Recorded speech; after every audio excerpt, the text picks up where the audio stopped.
वाकएंड में पाकिस्तान राय-हक पार्टी का power show. साबिक MP जंग व पंजाब असम्बली में राय-हक पार्टी के साबिक पार्लिमानी लीडर मौलाना मोहम्मद माविया आजम की आमद। कारकुनान ने अपने महबूब कायद का वालियाना इस्तकबाल किया। मौलाना मोहम्मद आजम माविया को बड़े काफिले में रैली की सूरत में जलसागाह मालागंज पहुंचाया गया। GT रोड शरीफ अस्पताल के करीब राय-हक पार्टी के मरकजी दफ्तर का इफ्तिताह किया। कारकुनान ने कायद पर फूलों की पत्तियां निछावर की। वाकएंड में जलसा आम से खिताब करते हुए मौलाना मोहम्मद माविया आजम का कहना था कि राय-हक पार्टी ने मुतवस्सत तबके से ताल्लुक रखने वाले उम्मीदवार को मैदान में उतारा है। हमारा उम्मीदवार अवाम में से है और इनके मसाइल का बेहतर अदराक रखता है। उनका कहना था कि अगर नीयत साफ हो तो अवाम के मसाइल हल करना कोई मायने नहीं रखता। मैंने अपने हलके में करोड़ों रुपए के तरक्याती काम मुकम्मल किए, इसलिए कि मैंने अवाम के मसाइल उनकी दहलीज पर हल करने का ऐद किया था। हमारे नुमाइंदे असम्बली गए तो इस हलके की तकदीर बदल जाएगी। ताल्लुक पाकिस्तान के मुतवस्सित घराने और मुतवस्सित दर्जे से है, उनको ये जिम्मेदारी देने का मकसद ये है कि पाकिस्तान में रहने वाले गरीब और मुतवस्सित दर्जे के लोगों के मसाइल को वो जानते हों। जिस आदमी ने गुर्बत न देखी हो, जिस आदमी ने गली महल्ले की लाइफ न गुजारी हो, उसे कभी गुर्बत का, गली महल्ले में पैदा होने वाले मसाइल का इदराक नहीं हो सकता।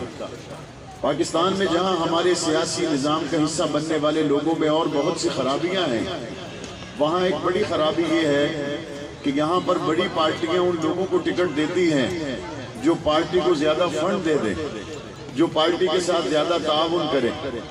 ऐसे लोग भी इस मुल्क में बड़ी लीड के साथ मुंतखब होकर असम्बली में पहुँचते हैं, जिनका किसी न किसी लीडर से इंग्लैंड में ताल्लुक बना होता है, अमेरिका में ताल्लुक बना होता है। अमेरिका और इंग्लैंड में बने हुए ताल्लुक की बुनियाद पर यहाँ उनको टिकट मिलता है और पार्टी के साथ वाबस्ता लोग उनको वोट देते हैं और वो आदमी असम्बली में पहुंचकर अपने हल्के की नुमाइंदगी करता है। जिस आदमी ने जिंदगी भर कभी उस इलाके के स्कूल में पढ़ा ही नहीं, वो उस इलाके के अस्पताल की बेहतरी के लिए असम्बली में जाता है, जिसका अपना या उसके बच्चों का इलाज कभी उस इलाके के अस्पताल में हुआ ही नहीं।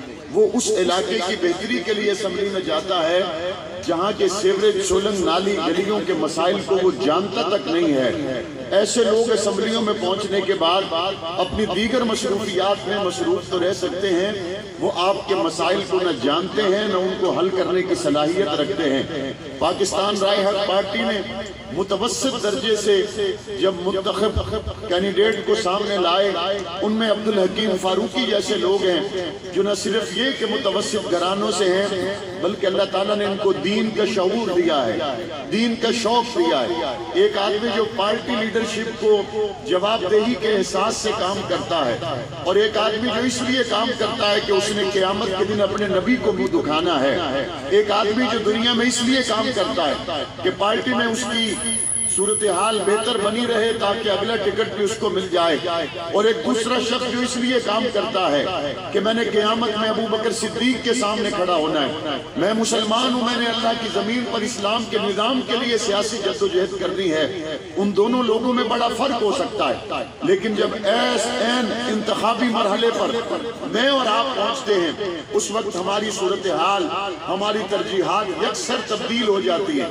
हम 5 साल ये कहते हैं आफिया सिद्दीकी को रिहा होना चाहिए, हम 5 साल ये कहते हैं हमारे हुक्मरानों ने आफिया सिद्दीकी की रिहाई के लिए किरदार क्यों नहीं अदा किया, हम ये कहते हैं मस्जिद अक्सा रो रही है और मस्जिद अक्सा की पुकार पर लब्बैक कहने वाला पाकिस्तान का सदर वजीर आजम क्यों नहीं है, हम ये कहते हैं कि खत्म नबूवत सहाबा अहले बैत की तकदीस का मसला है, हमारे मुल्क का सदर वजीर आजम खामोश क्यों है। लेकिन जब इंतखाबी मरहला आता है, उस वक्त हम क्या कहते हैं, हम कहते हैं डॉक्टर आफिया सिद्दीकी तू हमसे नाराज ना होना, क्योंकि अब तो हमारी पार्टी ने इसका फैसला कर दिया है, ये आफिया की बात करे ना करे, हम अपनी पार्टी के फैसले के साथ हैं। जब इंतखाबी मरहला आता है, फिर सोच ये बन जाती है फलस्तीन के मजलूमों हमसे नाराज ना होना, हम एक ऐसे आदमी के पीछे खड़े हो गए जो हमारी बरादरी का है, जो हमारी कौम का है। फिर आप ऐसे लोगों के पीछे खड़े हो जाते हैं जो कहते हैं کہتے کشمیر کے مظلوموں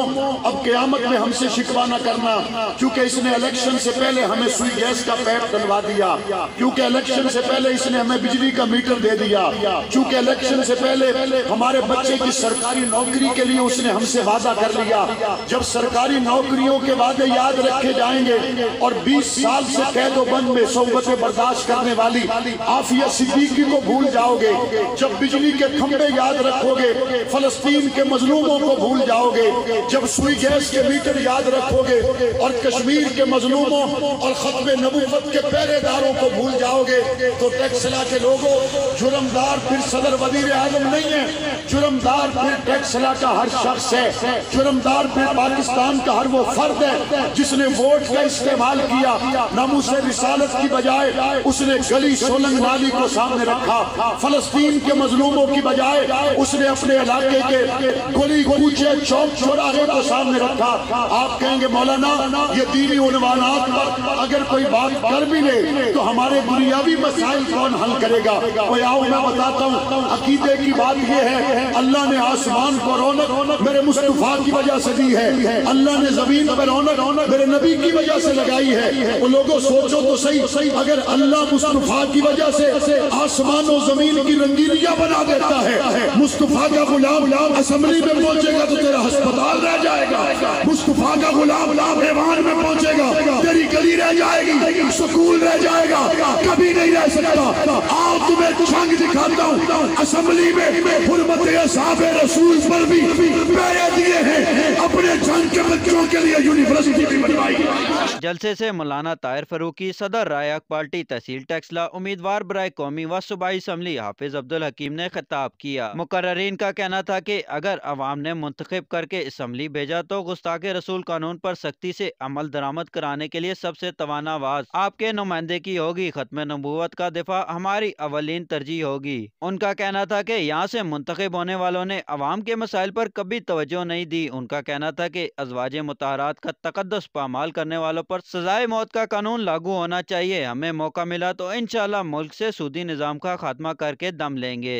یہاں سے منتخب ہونے والے MNA اور وزارت کے مزے لوٹنے والوں نے عوام کو صحت کی بنیادی سہولیات سے بھی محروم رکھا۔ میرے قائد نے اپنے حلقے میں جو کام کرائے اس کی مثال پورے پاکستان میں نہیں ملتی۔ ان کا کہنا تھا کہ قائد کے ترقیاتی کاموں کی تقلید کرتے ہوئے آگے بڑھیں گے۔ 8 فروری کا سورج ہماری فتح کی نوید لے کر طلوع ہوگا۔ جلسے میں غنی برادران نے ملی نغمہ رائیاک پارٹی پیش کیا اور شرکا سے خوب داد وصول کی۔ جلسے میں نظامت کے فرائض مفتی اقبال صدیقی ادا کر رہے تھے۔ جلسہ گاہ کارکنان کا جوش دیدنی تھا، لوگوں کی کثیر تعداد شریک تھی۔ سید عمیر علی، نوائی ٹیکسلا، اسلام آباد۔